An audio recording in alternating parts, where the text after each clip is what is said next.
As we gather here today, we honor and acknowledge that we are on the traditional territories and ancestral homelands of the Cheyenne and Arapaho nations.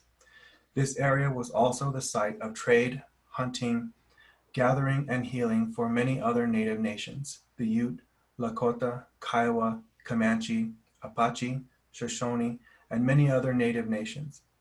We recognize the indigenous peoples as the original stewards of the land and all of the relatives within: the animal nations, plant nations, insect nations, and stone nations. As these words of acknowledgement are spoken and heard, the ties these nations have to their traditional homelands are renewed and reaffirmed. Let us acknowledge also the painful history of genocide and forced removal from this territory. We respect the many diverse indigenous peoples still connected to this land on which we gather. We pay our respect to them and give thanks to all tribal nations and the ancestors of this place.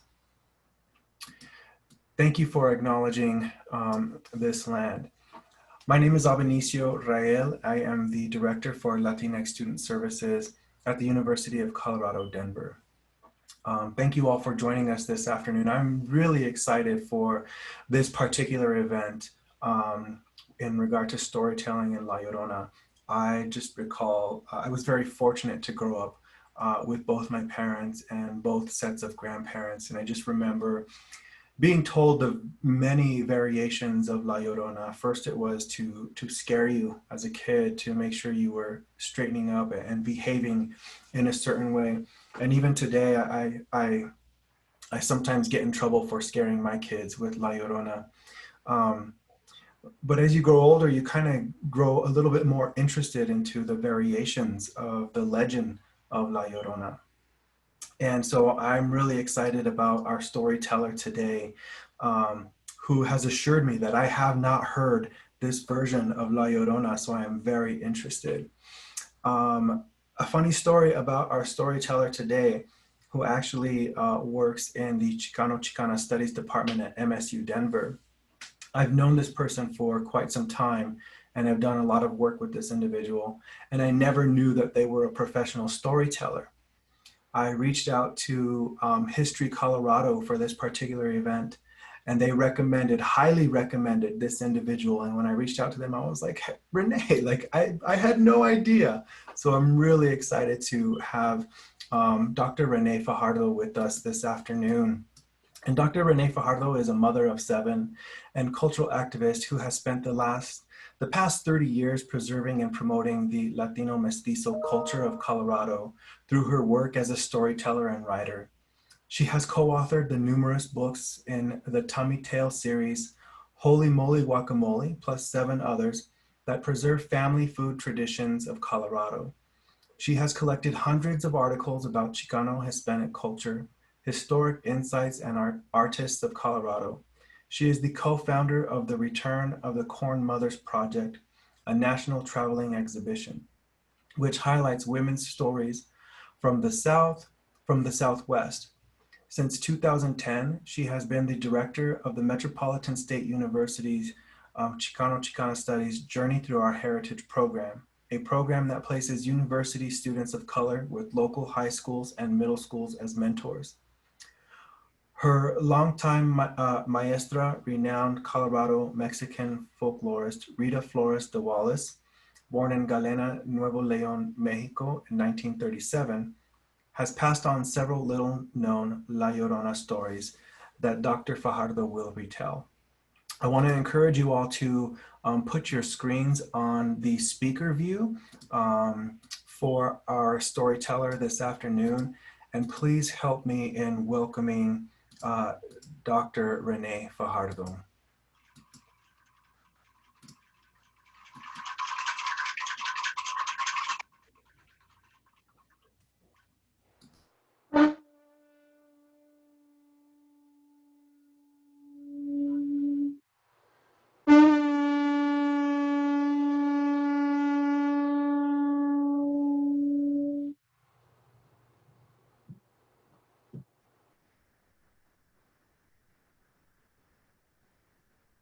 I know you.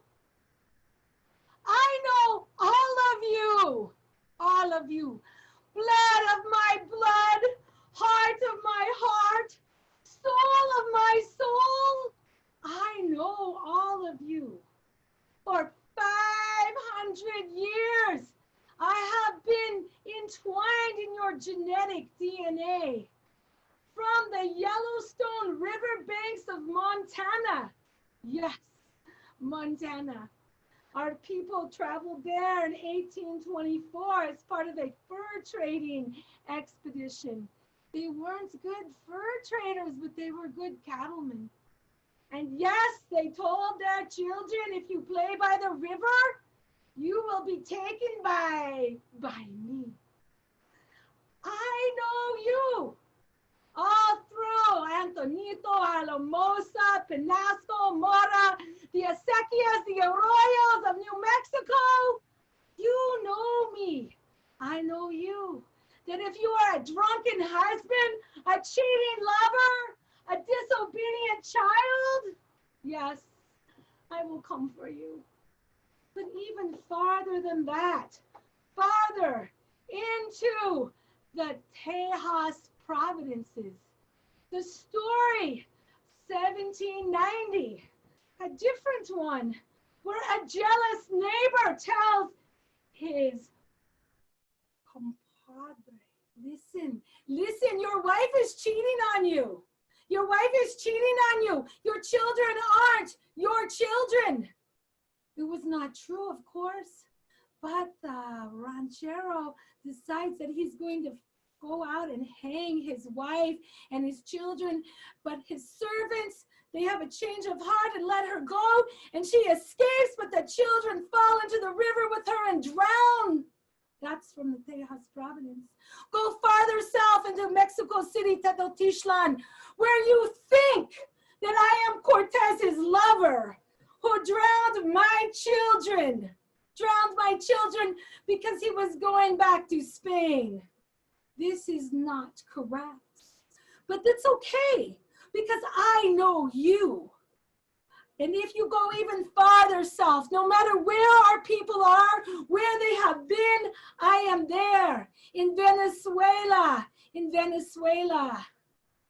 Soyonia, the witch, they think that I am her too. Sayona, no, you have me confused. So today, my children, blood of my blood, today, we go on a journey that you have never been on. So come with me. Close your eyes and breathe deep as we begin a journey of discovery.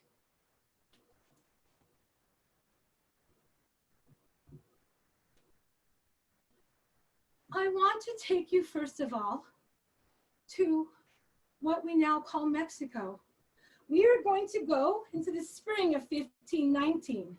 1519, from across a vast ocean, 11 ships, 400 men, animals that look like deer, and dogs bigger than anything you have ever seen, land somewhere near Cozumel, led by Hernan Cortez. Now, Hernan Cortez is a ruthless, cruel man who has just sailed from an expedition in Cuba where many atrocities took place. All of the men with him are mostly under 24 years old. Volunteers from humble families in Spain. They did not know what they were signing up for. But Hernan Cortez has in his heart the desire to have riches and fame and infamy beyond your imaginations. So as he begins to march from Cozumel up the coast, he encounters indigenous populations. One of them is the Potochan. They are Mayan. He is able to defeat them, and they sue him for peace. They sue him for peace because they do not want war. They have enough problems, but they also want to form an allyship with him. And it is here that he is gifted 20 women, 20 beautiful young slave women. and among them, a woman by the name of Malinali. Malinali, who you will end up confusing me with, which is why we're here today. Malinali was actually born of a noble birth to a Niwot-speaking family, but her mother, once Malinali's father had died, remarried and did not want her daughter to be one of the, competitors for her new son's inheritance. So she gave her away to slaves, as slave traders. And those slave traders took her, and she ended up in the Mayan territories. And in Pontochan, she not only could speak Niwot and various Mayan dialects, she was gifted in the way of language. And at first, Cortez thinks that he does not want this girl until he learns how talented she is. So he takes her on. As you know, she becomes his mistress, his concubine. She bears him a child. And together, she and he are responsible in many ways for what will transpire in the next 500 years. So Malinali is given to Cortez, and he proceeds from where he is with her up the coast into what we now know as Veracruz. In Veracruz, Malinali, who also becomes known as Malancin, which means actually referring to Cortez, the owner of Malinali, or La Malinche, the captain's property, and later on, Donna Marin. She tells Cortez how his sailors, his young boys, want to go home. They don't want to do this. They don't want to march into the interior of Mexico seeking Tenochtitlan and Montezuma. Instead, they want to go home. So he burns all of their ships, and he also hangs many of his young sailors. At this point, Malinali and Cortez are thick. They are destined and intertwined in so many ways. So he goes with her, and they start marching from Veracruz into the Tlaxcala properties and territories that they now occupy. Now, the Tlaxcala are the sworn enemies of the Triple Alliance of Montezuma and his other properties around him. So once they are there, they form an allyship. And that allyship means that hundreds and hundreds and hundreds of Tlaxcalan will now be with Cortez and Malinali as they can proceed to march into Tenochtitlan. So I am going to leave us there right at this moment. You must take this piece of information and hold it in your hearts, because it will become very valuable to you in a few minutes. So now, we are going to journey. It is sometime in the July of 1519. Cortez and Malinali are in the Tlaxcala territories. But now we're going to go over to Tenochtitlan. Tenochtitlan is a city to behold. 3 huge lakes, floating gardens, waterways, everything that you can imagine, huge temples, beautiful, beautiful sights and sounds under the rule of those that they call the carrier of the word. There is no other way that we can describe it except saying emperor, but actually Montezuma was the 11th carrier of the word. So Montezuma is there. He is known. He is known throughout the land as an entitled, spoiled man. A man who depends on all of the work of his predecessors that made Tenochtitlan and all of its Triple Alliance what it is. He is considered maybe cowardly and lazy and extremely self-centered.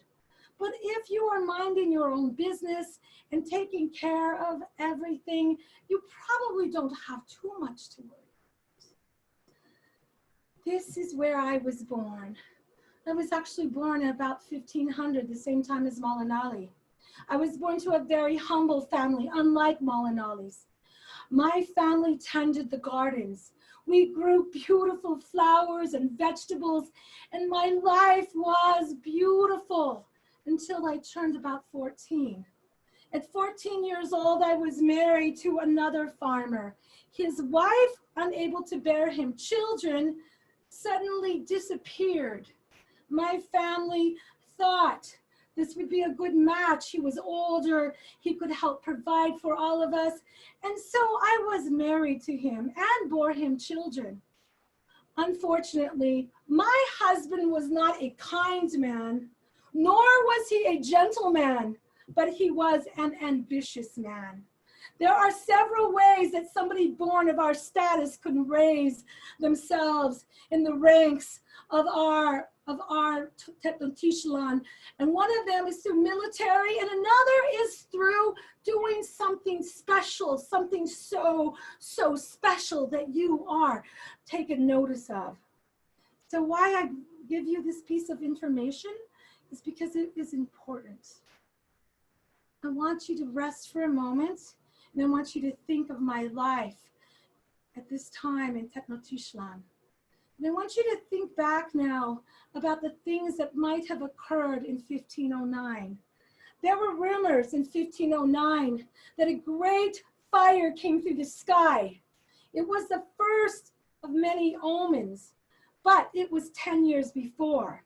At the same time, Montezuma's sister-in-law, Papa Patsin, she had a dream that floating houses were coming from across the ocean with white wings and black sticks on them. It was a terrible dream that foretold great misfortune, change, and death. And Montezuma, so busy with his feast and his partying and everything else, when she warned him, you must make allies, not enemies, refused to ever speak to her again. So that is one of the reasons why today, 1519, we are sitting where we are sitting in Tenochtitlan, not actually aware of what is coming, but having some inkling that these things are about to unfold. There have been omens. The temple at Huitzilopochtli caught on fire. The temple of Tlaloc was struck by lightning. Lake Texcoco begins to boil, and there's a great flood. A gray bird falls from the sky with a mirror on his head. A two-headed monster, mind you. Probably one of the humans from Montezuma's private human menagerie is found in the plaza and then disappears before everyone. There is again fire in the sky, a great dragon, this time in the daylight. Montezuma is worried, so worried that he decides to go into every nook and cranny of his empire and call in the dreamers. The dreamers. Let me tell you about the dreamers. Our people depend on our dreamers. They are the ones that have been gifted with the sight and the vision and the understanding from the great creator to know what things mean, to interpret, to pass on knowledge.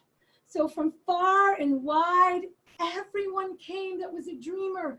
Those that were real dreamers and those that were pretend dreamers. Because yes, some people pretended to be dreamers because if you had notice taken, of course, you could become something special. My husband joined the dreamers. He joined all of the hundreds of dreamers and went to the great palace as they all discussed their interpretations of the omens that had been presented, as they discussed their dreams, their aspirations of what could be, what we could do. And then they were all fed a great feast, fed, and they drank their fill, and it was beautiful. And then they were all led to the temple. Whereupon Montezuma, who was so unhappy with what he had been told, so heartbroken that he slaughtered every last one of the dreamers. Their tongues cut from their mouths, no dreamers left. No dreamers, because he did not want to hear what they said, nor have anyone else know what they said. Every dreamer was slaughtered, except for one. There was one dreamer left. I am that dreamer. My husband was never the dreamer. It was always me. He took my dreams and he told the neighbors and the families about my visions, and he pretended that they were his own. So I was not particularly heartbroken that I was not among those that were slaughtered. Instead, I was terrified because my dreams did not stop. And the one dream that I continually had was of Coatlicue, our deity with a skirt of snakes, with everything reverberating and connected. And I could hear her and I could see her, and I did not know what it meant, and I was about to lose my mind. Every day, for weeks on end, I dreamed of her. So now we're gonna rest again, because we are in September of 1519. September. Cortez and Malinali with the Tlaxcala have made their way outside of the outskirts of Tenochtitlan into Cholula. It is there. It has not occurred yet, but it is there that a terrible, terrible massacre will occur. Every single person will be slaughtered. Hundreds and hundreds and hundreds of them led in and mercilessly slaughtered. The dogs will eat their entrails. They will be a bloodbath everywhere that you can see.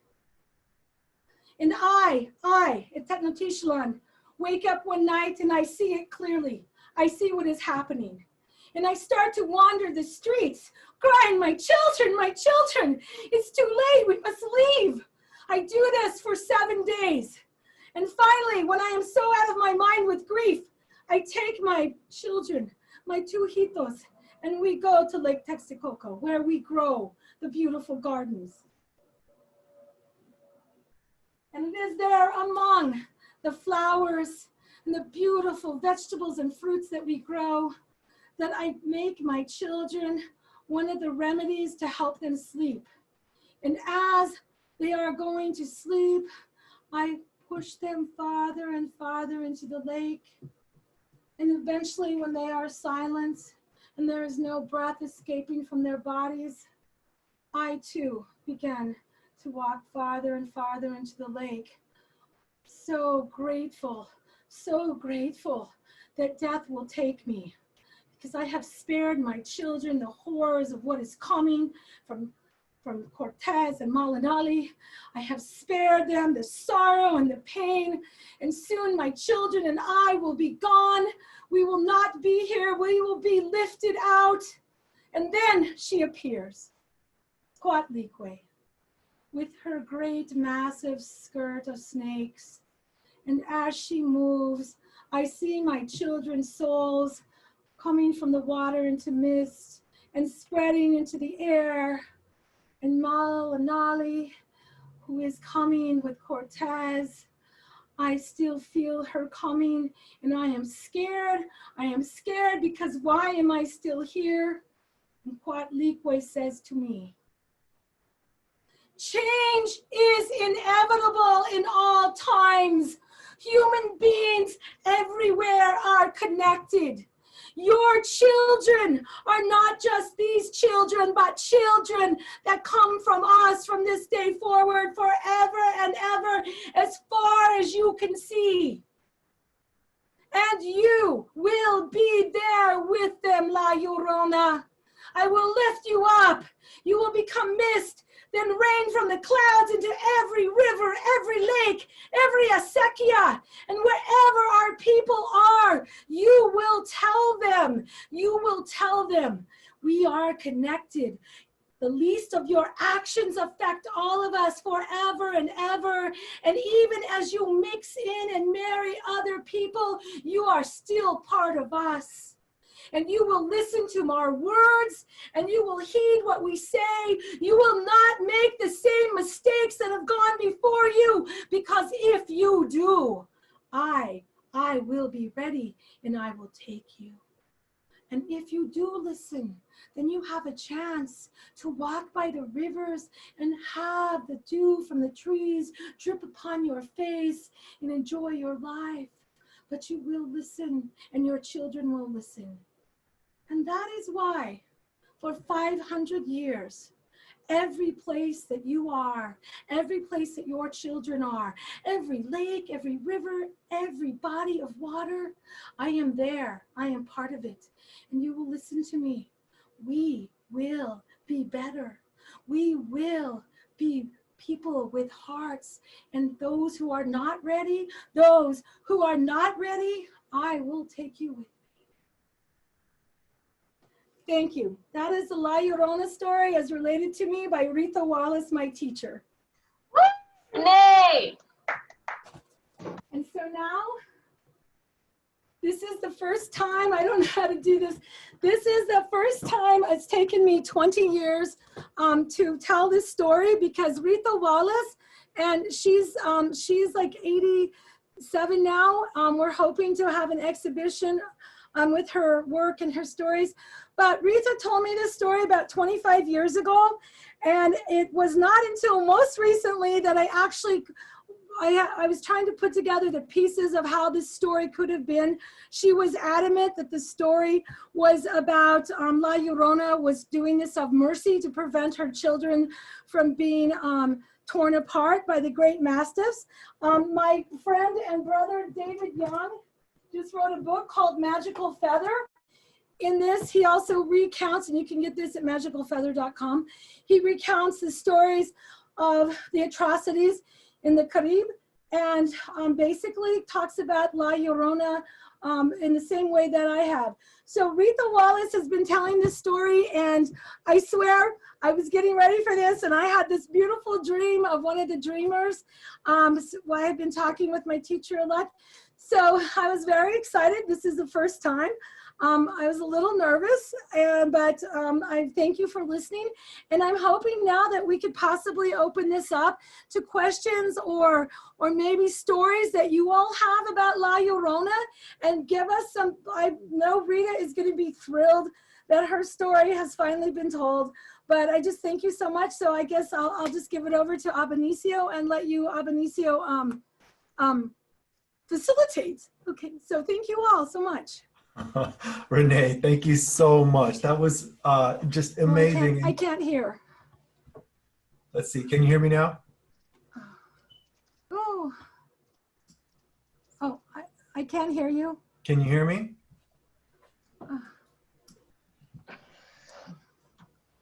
So I can't. So I'm like, hold on. Hey, Glenn.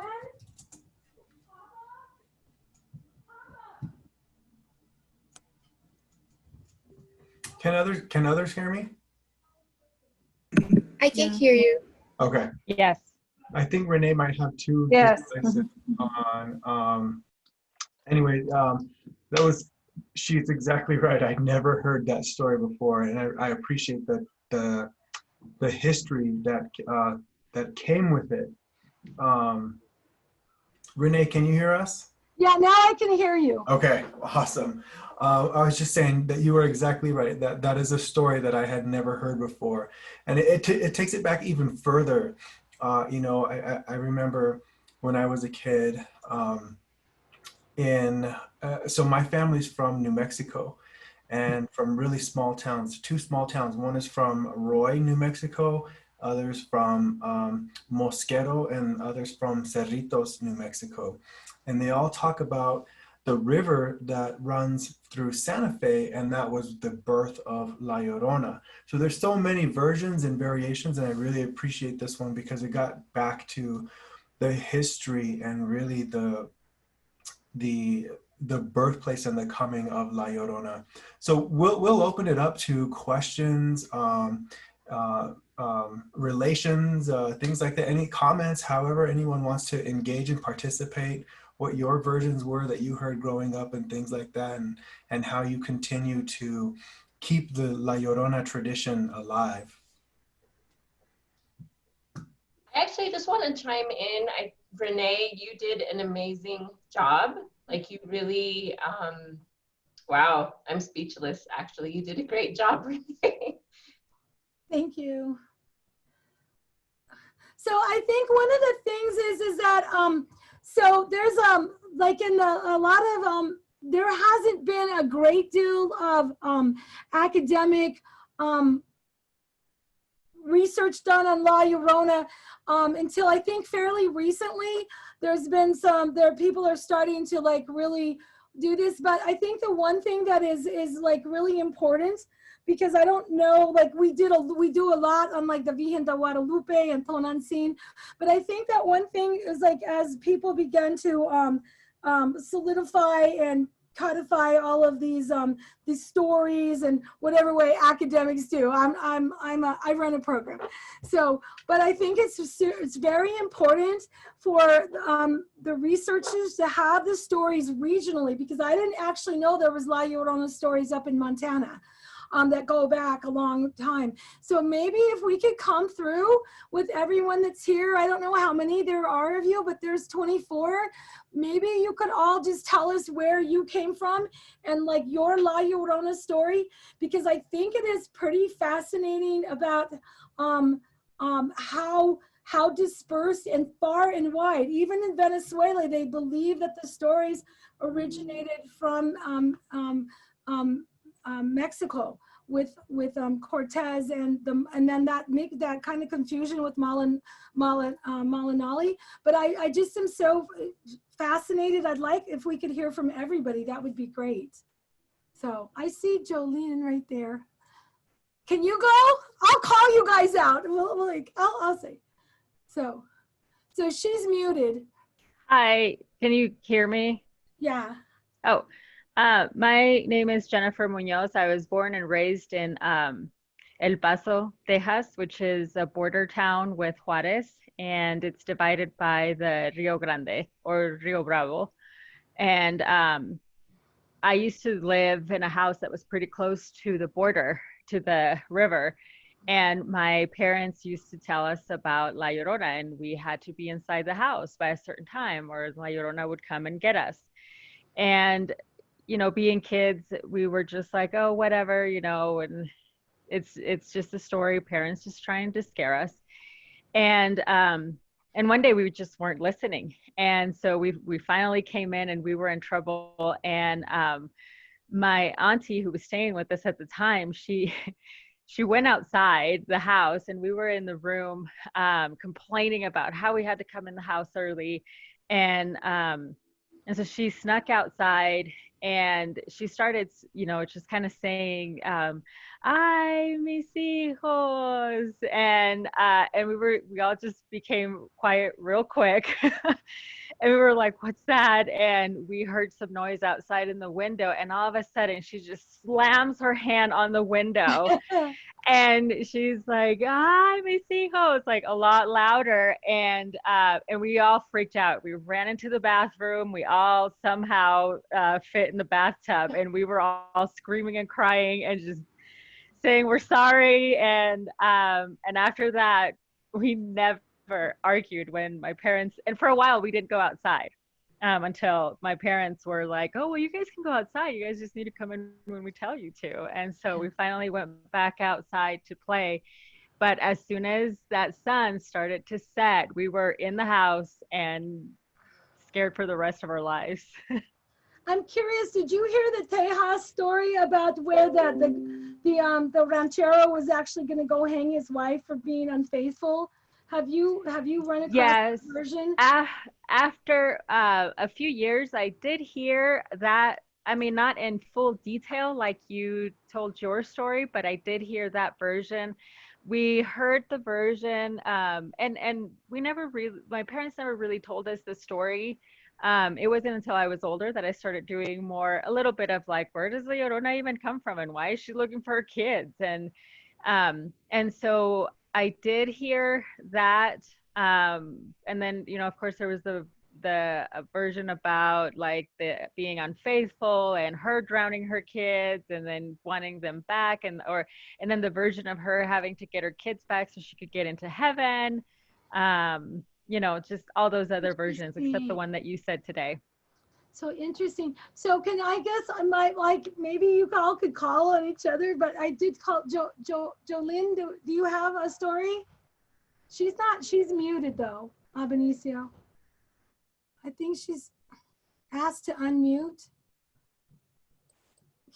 Benicio, can you unmute? Oh, there she is. Can you hear me? Yeah. Okay.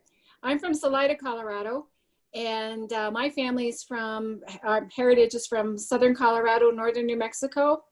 My dad came from a little town in New Mexico, El Rito. That's where they came from, and my mom's family, a lot of them, Chimayo, Villa Grove, that area, so Southern Colorado. And here in Salida, the Arkansas River, of course, runs through town. And the story was used to scare us kids into behaving, that La Llorona was coming, that she would walk the riverbanks, and that she was looking for bad kids to replace her kids who were, that she drowned in the river. So it was sort of used as something to scare us into behaving. So my family's has a lot of Southern Colorado roots too. And I also had that version where you were going to be replaced. Yeah. So I don't know if that was just us from all of us manitos from Southern Colorado, but not only we were going to be taken, we were going to get replaced. So that's interesting. So, And I had an aunt also who would scare her kids. She had 6 kids, and she scared them into behaving by telling them that the jujuwana was going to get them. And I have no idea what a jujuwana is, but she'd say that jujuwana is going to get you. that is jujuwana. I think I've heard. I'm gonna have to look that up. Thank you so much for being here. You're welcome. So can we have some other? I see a lot of people here. Like in my students, I only have one contact in because I usually wear glasses. So how about Alondra? Alondra, is that right? Now Benicio has to unmute you. Okay. Yeah, sure.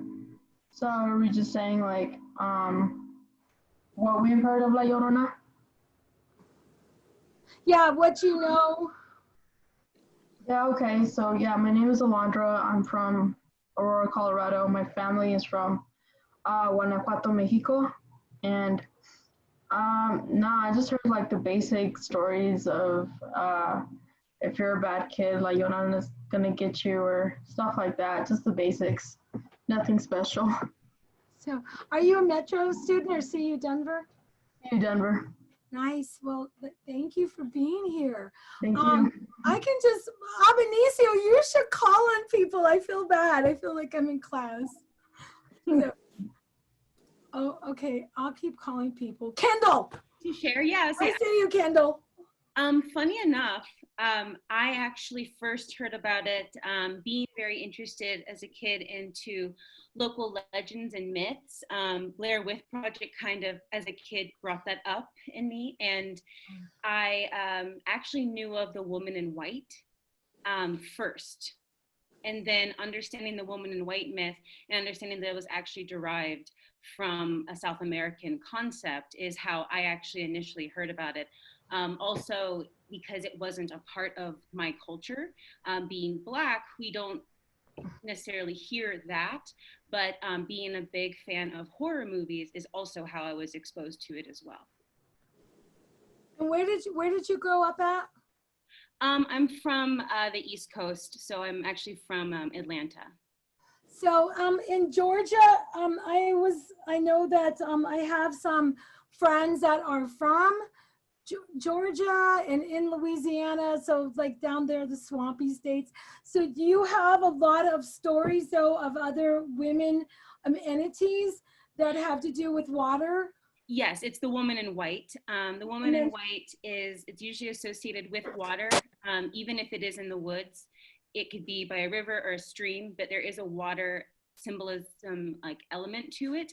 And the other element that was well known is the crying, the children, losing the children, and then an aspect with the husband either being she was cheated on or something negative about their relationship. It was more so known to me as a story of distress, finding out the husband cheated, so she took the life of herself and the children. But it's usually, like I said, a woman seen crying, all in white. And it's actually one of those things where the myth, you can hear about it like truckers will tell the story of the woman in white. Again, not so much in that respect associated with water, but this mysterious woman crying out is definitely a commonality. Yeah, I think the one that I had heard was something about truckers misbehaving, truckers behaving badly. And this woman, instead of them picking her up, she picks them up for the ride of their life into death. Like, you're done, bad trucker dude. Yeah. So that's what I was like told, because I was like, yeah, that's cool. But okay, so thank you. So let me see. I see Sierra. There's a Metro student right there. Hi, Sierra. You have a La Llorona story? No? Yes, no? Okay. How about Tanya? Tanya's, oh, it's like, looks like it's a blank page. Yasel Vega. How about Yasel? Hi, can you hear me? Yeah, hi. I grew up here in Westminster, Colorado all my life, but I have roots. My mom is Peruvian and my dad is Mexican. So I actually, growing up, I've heard of the woman in white here. I've heard of La Llorona from like my dad's side, and then I heard the legend of La Gringa from Peru, which people have probably never heard of, but it's essentially the same thing. So in Peru, like I remember being super little and being told the story of La Gringa, which is essentially the same thing as La Llorona. She's this girl that you can find on the side of the road, dressed kind of in white, and she's wet, and she's just crying and needs help and stuff like that. I was told mostly to get scared, to make sure that I'm inside and not doing whatever my mom didn't want me to do. And then in Mexico, I was told the story of like Llorona mostly for my cousins to kind of make fun of me and scare me, because that's just a tradition for some reason. So I would have my uncles and my cousins tell me all these things, and then they would pull like pranks, or I don't know, maybe it was real, but I remember like being really young and stepping outside and trying to like go hang out with my friends, and all of a sudden like you get this like shiver and you hear a scream, and then we just run back inside. So I don't know if it was like my uncle playing a prank or something, but I definitely learned my lesson from that. So if you grew up in Westminster, you might be too young, but there was another story up here. I don't know if anyone knows this. The monster of Plum Creek. Does that sound familiar? That was my dad. I don't know where that one came from, but we always have we're at 80th and Wadsworth. Where are you at?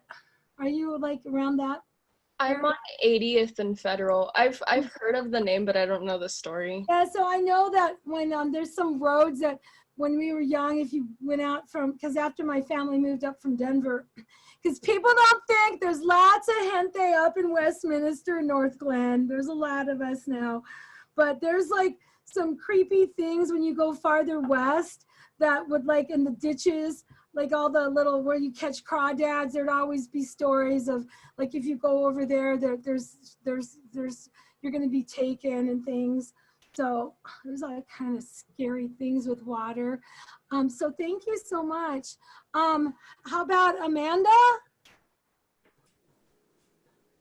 I see Amanda. Okay, I'm just looking for people here. Benicio, you want to help me look for people? I'm looking for people that have pictures. Here's Kelly Garcia. She has a picture. I also have a story.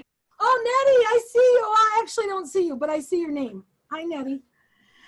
Oh, hello. Hi, everyone. I'm Nettie from Gita. I have a story. So I grew up in a time before cell phones or pagers. you know, when we had a landline.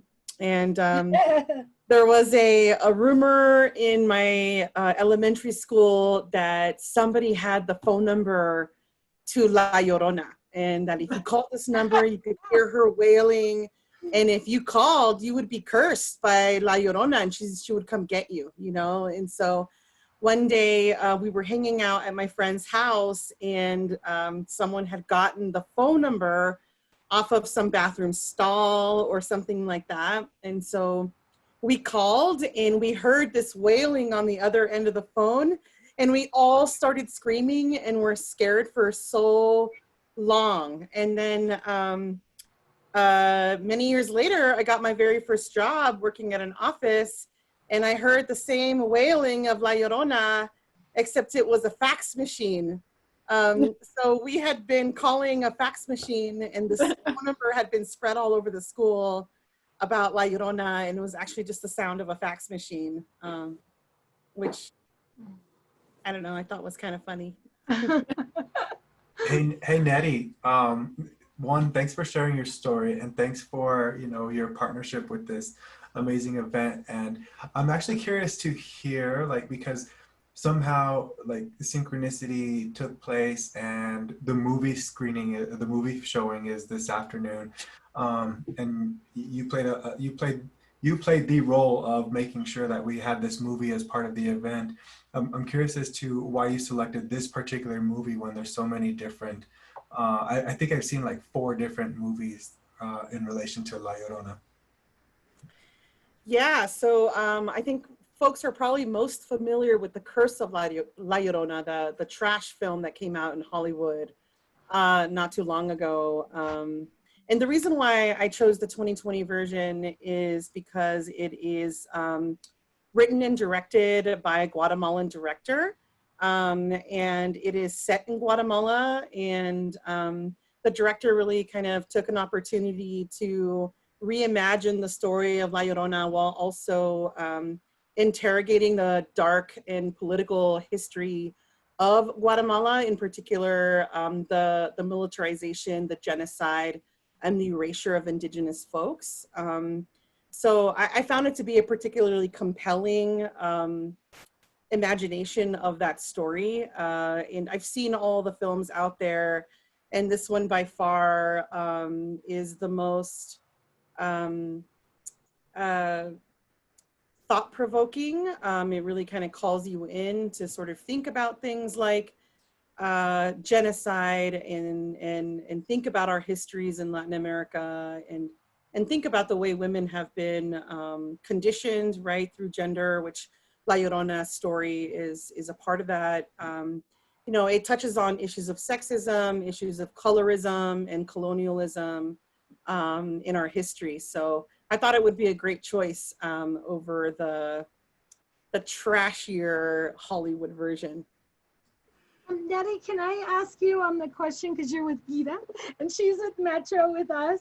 So I've been reading things that there's been a trend in the last maybe 25 years or so, where La Llorona is not so much the avenger, that she's that there's a movement towards because, you know, you have women who commit infanticide, and we all like, oh, evil monster women, and that kind of thoughts. But especially because you're from Gita and this isn't my area of expertise, do you think that the view of who she is and how we view her is changing? And if so, why do you think that that is just now taking place? Oh, I can't. She's muted. You're muted, Nettie. Okay, sorry. I'm back. Yeah, I think for some time now there has been a movement to interrogate our historical figures like La Llorona and like La Virgen de Guadalupe, and to sort of reimagine what these icons could have and should have and would have looked like and lived in if told through a different lens, right? Not the framework and lens of patriarchal structures. And so Yeah, there has been a reclamation of La Llorona, and part of why I wanted to show this Guatemalan film is because it's a very much a feminist interpretation of her lore. I related to a lot of the stories that were being shared here about La Llorona being sort of a way to keep kids in line, and for me, it was very much also tied to gender, right?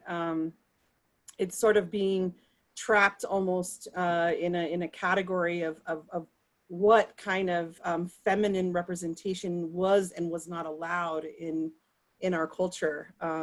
So yeah, I've you know, I used to teach women of color for GWS, and I very much taught about the reclamation of La Llorona, of Malintzin, La Malinche, La Virgen, and contemporary representations of those images. Thank you so much.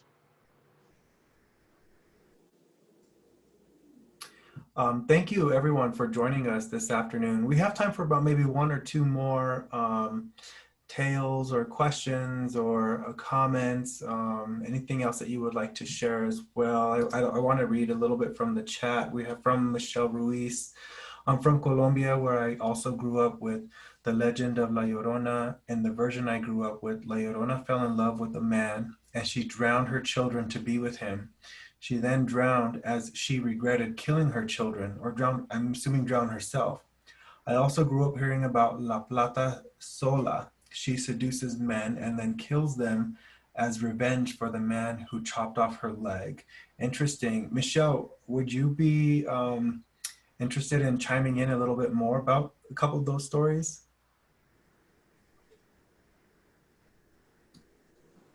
So as a child, I grew up in Bogota Colombia. And there was actually like a place we would go off to visit that had kind of, it wasn't a theme park, but there was this path that had little statues representing all of these different legends. So you had La Llorona, and then it had like a little plaque with her story. And then you also had La Pata Sola, who was similar in the sense that they're also kind of like this distraught lady in white, but her story seemed to be more fueled by anger, and she hopped around in one leg. So my grandpa, he lost one of his fingers while he was working, so he would always kind of you know, threaten with his finger and kind of allude to La Pata Sola coming after me as well. And so all of these have been very present in my childhood growing up, and to this point it's more of a like an endearing feeling of nostalgia, kind of reminiscing on the days that I grew up as a child in Colombia. Thank you. We have time for about one more if anyone else wants to jump in.